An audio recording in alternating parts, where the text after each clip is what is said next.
Yeah, so the rain finally finished overnight, leaving a cloudy but blue sky day with a cool wind.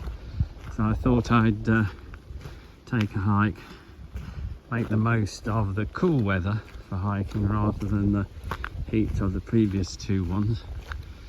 Anyway, so I'm going to head off on a loop around a little village called Zonza and see what's in and around there.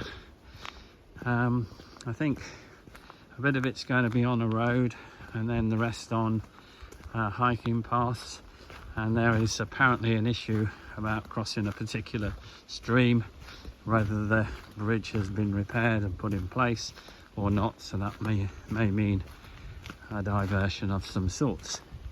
Anyway, looking forward to getting out and in some fresh air. So I'll sign off for now and come back later on in the route. The route from the campsite was initially along the D420 uphill towards Zonza. A kilometre before Zonza, I took a right down a forest track into deciduous woods, past granite boulder mounds and some very old chestnut trees. Yeah, I just turned off into this forested area, and as you can see, all the ground is fairly disturbed.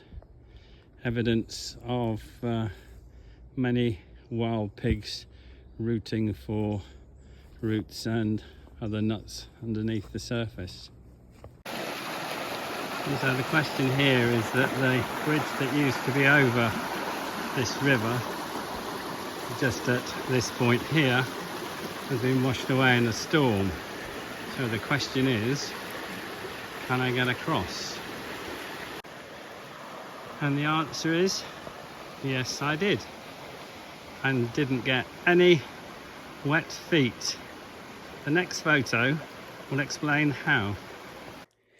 So I headed upstream and before long found an area where the river was being channeled between two large boulders, allowing me to step easily across.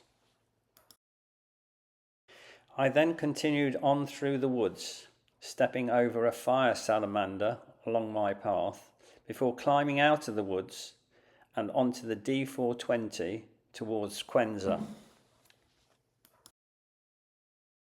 Soon I passed the Chateau de Quenza, which was built between 1923 and 1935 by Sebastian Colonna Cesari, who was Consul General of France in Florence until 1932.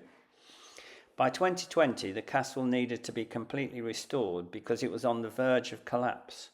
Emergency work primarily concerned the roof, and in the second stage will move on to the collapsed facades and interior floors. Leaving Quenza, I took the route back into the woods, identified by the orange paint splashes on the trees and the boulders. Before long, I passed a scrapped orange car, which prompted the thought, is this scrap masquerading as art, or art masquerading as scrap?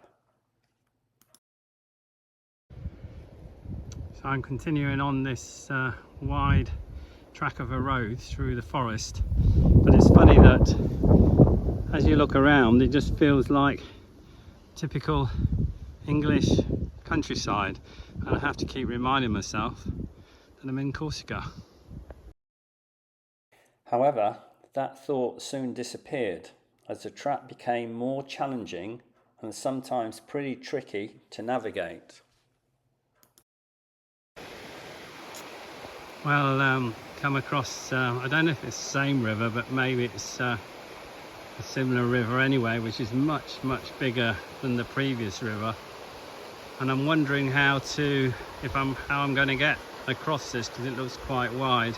But then again, this might help. And then the path is really going alongside the river, and I've got to cross it again and again. This might help. Yeah, so this last probably 100 meters have been a very tricky uphill section, but just thank goodness for the orange stripes painted on the trees, because that tells you exactly the route to take, because there could be lots of different routes that are either animal tracks or hunters tracks or something, but I'm on the right track. That's the main thing.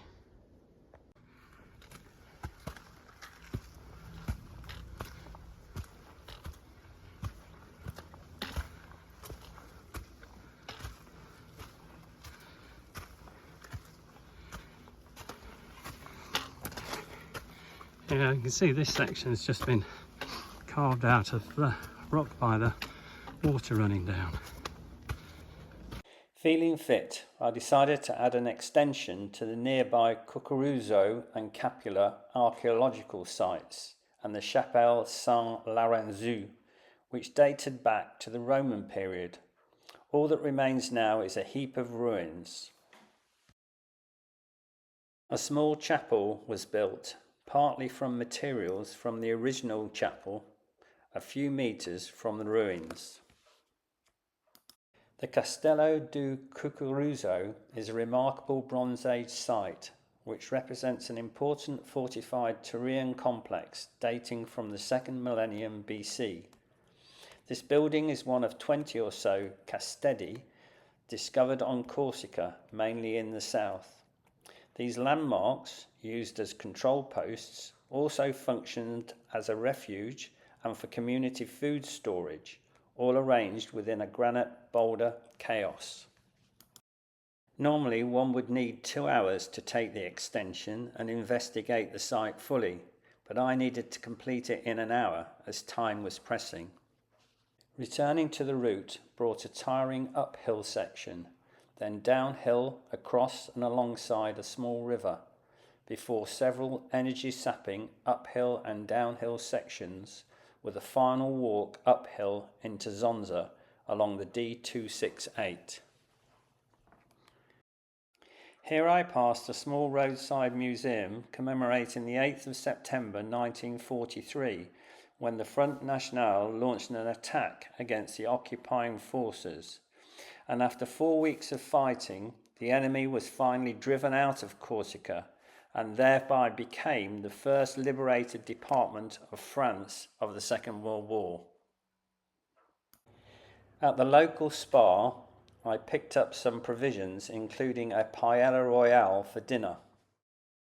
Then it was an easy 2k downhill along the D420 back to the campsite, 25k and just over 7 hours after I had left. I then showered and cooked the paella on the stove in the van, which I thoroughly enjoyed, before clearing up and retiring for the night. And so ends my time at Camping La Rivière. Relevant links and supporting information can be found in the description. Please click the subscribe button to receive notifications when the next upload will take place.